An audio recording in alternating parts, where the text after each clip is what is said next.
Hello, and welcome back to 365 Days with mxmtoon. I'm Maia, a singer-songwriter, video maker, Oakland native, and strong believer in the extraterrestrial.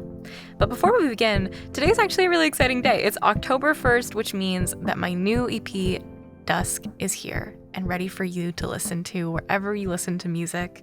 I'm super excited for you to hear this EP and claim your favorite songs. Tell me which lyrics mean the most to you. I have been waiting for what feels like forever to share this project with you, and I'm so happy that now Dawn has its sister project out into the world, and so you can listen to them back to back too and see what that experience is like. But yes, anyways, Dusk is here. You can listen to it wherever you listen to music. I'm so excited. Tweet me what your favorite tracks are. All right, now it's time for us to talk about some history. It's 365 with mxmtoon. New facts every day, so don't leave too soon. I'm gonna teach you stuff, no it won't be tough. Gonna go a year till you've had enough. It's 365 mxmtoon. On October 1st, 1958, the National Aeronautics Space Administration, or as you probably know it, NASA, was formally established as the United States Official Space Exploration Organization. Whew, that is a mouthful. This was a very big deal and would ultimately lead to major events like the first American in space, Alan Shepard, in 1961, and the first moonwalk in 1969, if you believe the stories. But we're getting ahead of ourselves. Let's back up. In the 1950s, the United States' biggest political rival was the Soviet Union, or the USSR. Though they were allies during World War II, there were a lot of tensions post-war. The two countries had completely opposing political ideologies. The US was a liberal democracy, and the Soviet Union was communist. The Soviet Union's political leaders argued that the US took credit for winning World War II, when Soviet armies did so much of the work and suffered considerably more casualties. And the two countries were in a race to develop and stock up on nuclear weapons.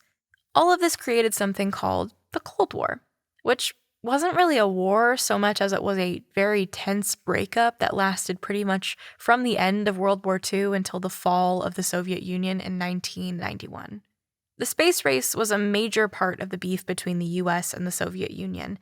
It actually had a lot to do with that nuclear weapons race, since each nation was worried the other would be able to use artificial satellites to drop missiles.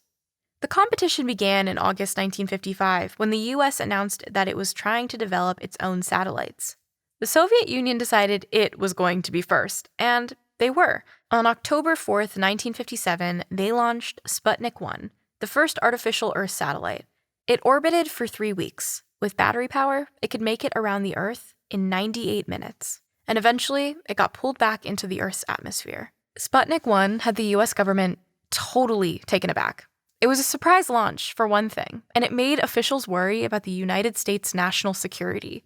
So far, both countries refrained from using their nuclear arsenals against each other because of something called mutually assured destruction, as in, if the Soviet Union or any of its allies nuked the US and any of its allies, they knew the US would retaliate in some way, shape, or form. This worked because both countries were on about the same level when it came to nuclear stockpile and technology. But if the Soviet Union had outer space at its disposal and the US didn't, well, they could do a lot more damage over here than the US could do over there. It was also, frankly, kind of embarrassing. The US was always bragging about how good its technology was, and here was the Soviet Union, beating it at its own game, and the Soviets kept beating them. That November, they launched Sputnik 2, this time with a poor doggy named Laika on board. Laika did not survive the trip. Sweet baby. And we should think of her often. I'm sure she is in good dog heaven. That was the last straw for the US. In December 1957, they launched their first satellite, called Vanguard. Weirdly, this was actually the name of Russian revolutionary Vladimir Lenin's political party, a precursor to communism and the Soviet Union. Lenin helped Russian revolutionaries called the Bolsheviks to overthrow the Russian monarchy in 1917 and ended up being the first head of government in Soviet Russia. Unfortunately, this Vanguard blew up before it could go anywhere. Things went better in January 1958 when they successfully launched Explorer 1, the first US satellite to orbit the Earth. The space race was on. Of course, if the US was going to be a major player in space exploration, they were going to need a governmental arm that could be in charge. There was already something called the National Advisory Committee for Aeronautics, or NACA, which, if I'm being completely honest with you, just sounds like a really poor parody of NASA. But now we were ready to do it, not just sit in a room and talk about it. I can only assume this is what committees do. The government hasn't really let me on any, so, I'm just making assumptions. So in April 1958, then President Dwight D. Eisenhower proposed legislation forming NASA. Fun fact about Eisenhower, his name was actually David Dwight Eisenhower, but he switched his first and middle name and kept the middle initials. Tricky. In July 1958, Congress passed that legislation, and on October 1st, NASA became a reality. Now, of course, NASA's conducted and continues to conduct quite a few crewed and uncrewed spaceflight programs, including the Apollo program, which put the first humans on the moon between 1969 and 1972. Again, that's if you believe the government. The Soviets did unfortunately beat us to one major event. They put the first man in space in 1961. His name was Yuri Gagarin. Still, we beat the Soviet Union to the moon. And allegedly, we beat them altogether since the Soviet Union dissolved in the early 1990s. Or did it?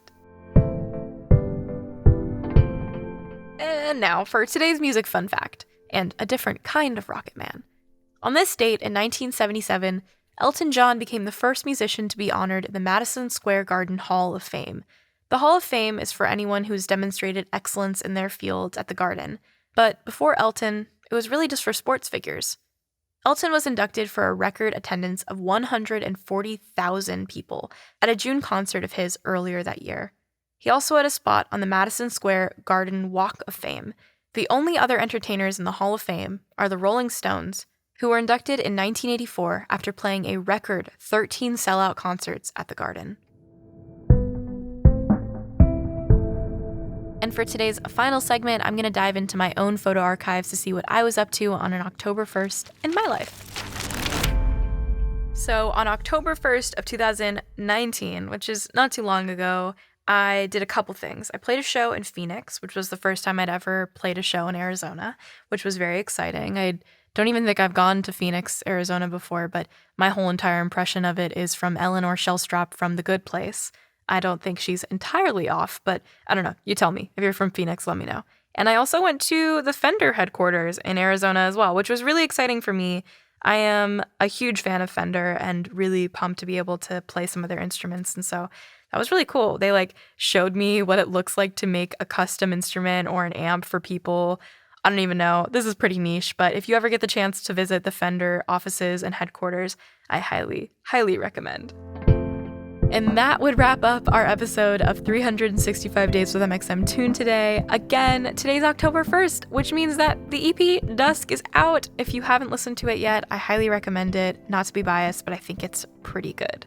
But if you like this episode and you want to keep up with the rest of this podcast, make sure you subscribe wherever you listen to podcasts and follow along at 365 Days mxmtoon on all platforms. Thanks so much for listening, and I'll talk to you tomorrow. It's 365 with mxmtoon. New facts every day, so don't leave too soon. I'm gonna teach you stuff, no it won't be tough. Gonna go a year till you've had enough. It's 365